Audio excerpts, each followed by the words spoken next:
a human problem. Ted Brown is a really good friend of mine for many years. And though his story is obviously different than mine, I can relate to it at so many levels. This battle between belief and unbelief started early in his life. And the people that wove in and through his life contributed to that battle between belief and unbelief. Listen to this. My name is Ted Brown, and I gave my life to the Lord when I was about 45 years old. You might say I was a slow learner. My story started, though, as a young child. I could feel the Lord calling out to me, reaching out to me. My grandmother, who we all called Mammy, took all of us grandkids to church, Sunday school, every Sunday morning. She would load up the car and haul us to church. Like I say, we called her Mammy.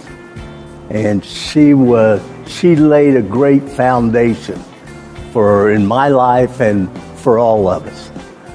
But then I got a little older, like close to 7, 8 years old, and I found out there was an ice cream store real close to the church. And so I'd watch until Mammy got out of sight, and I would go over to that ice cream store and spend my offering money on ice cream. And then I would hustle back and before she would come and pick me up at Sunday school. But I was going to church my whole life there. And then my mother was a strong, independent, wonderful woman. But she was very angry at the church. And I don't know exactly why. I think a lot of it had to do with the church taking so much of her mother's time and issues that surrounded it. But I tried, when the Lord was reaching out, calling, I was running from it. I didn't want to commit to the Lord. I thought if I gave my life to the Lord, I would never have any more fun again. You know, I got involved in politics at age 21. My life was around cocktail parties and going out parties and influencing people, meeting people. I had an exciting life and I didn't want to give it up. So I just ignored the Lord. But then one Christmas Eve, 1992, I went to my mom's house and I played Santa Claus. And a woman who was a friend of my mom's came up and sat on Santa Claus's lap. She had the most beautiful twinkle in her eye. And I said, her name was Dottie Ernst. And I asked her out on a date the next week. We started dating. I was living in Chicago. She was here in Tip City. We started that long distance relationship. And every time we go out on a date, she would sing Christian songs in my ear. I'm saying, what? This is something new to me.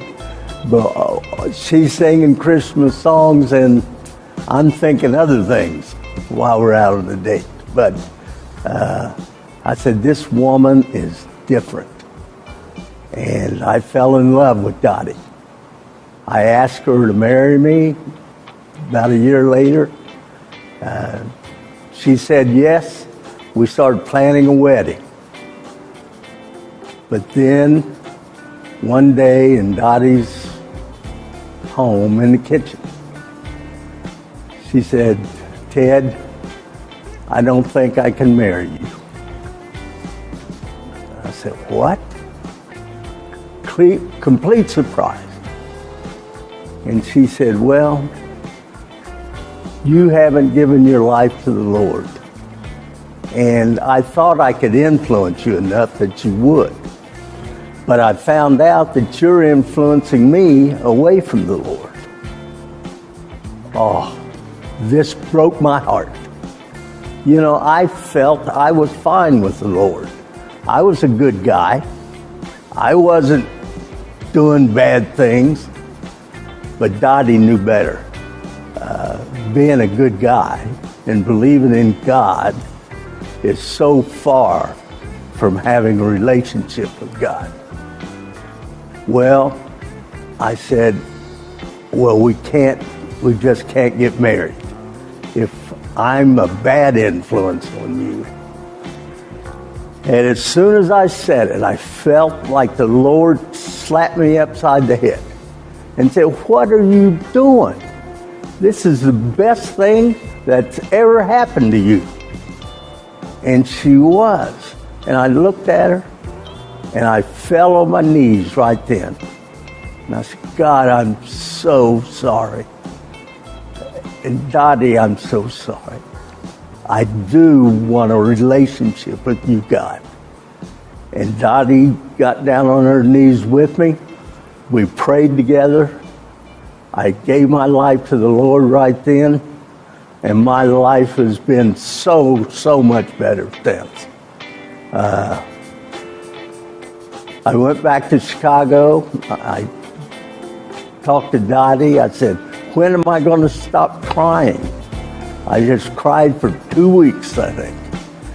But my life has been wonderful ever since. I did get the woman. Dottie and I got married.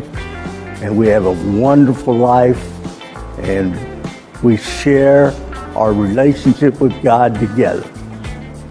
That's my story. I love Ted's story because it reminds me that this journey through life is really a journey through belief and unbelief and the battle between the two. It's so easy to not believe. It comes so natural for us. God has somehow got to get our attention. But even then, when he does get our attention, there is something that he has restricted himself from doing that only we can do. And that thing that only we can do makes up the third reality of the heart of the matter. And that is this: we need to start a conversation with Jesus. This is what the man in Mark 9 did. And what he soon found out was that when he started this conversation with Jesus, Jesus started talking back to him.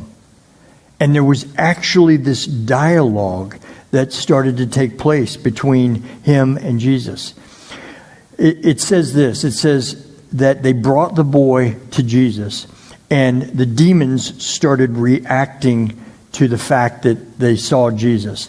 But right in the middle of that scene, it says this: Jesus asked the boy's father, "How long has he been like this?"